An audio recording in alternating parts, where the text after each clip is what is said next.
पाडळी तालुका हातकणंगले येथील तरुणाचा पुलाची शिरोली येथे प्रेम प्रकरणातून निर्घुण खून। प्रेम प्रकरणातून तरुणीच्या नातेवाईकांनी धारदार शस्त्राने सपासप वार करून तरुणाचा निर्घुण खून केला।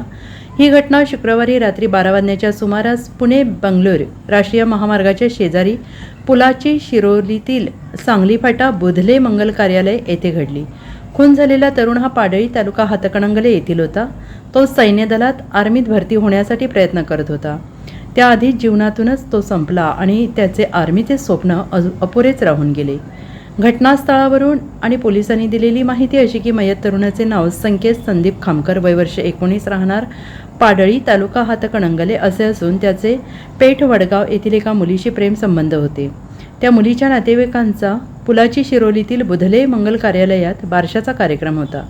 संकेत हा मुलीला भेटण्यासाठी गावातील एका मित्राला सोबत घेऊन बुधले मंगल कार्यालयात आला असल्याचं मुलीच्या नातेवाईकांना समजल्यावर संकेत आणि नातेवाईक यांच्यात वाद झाला।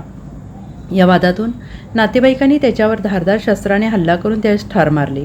ही घटना शुक्रवारी रात्री 9:30 वाजण्याच्या सुमारास घडली। या तरुणाला हल्ला होत होता त्यावेळी त्याला रोखण्यासाठी कोणीही पुढे आलं नाही। त्याच्यासोबत आलेल्या मित्रास या मुलीच्या नातेवाईकांनी ठार मारण्याची धमकी दिली आणि त्याचा मोबाईलही काढून घेतला। घाबरलेल्या अवस्थेत संकेतच्या मित्राने तेथून पळ काढला।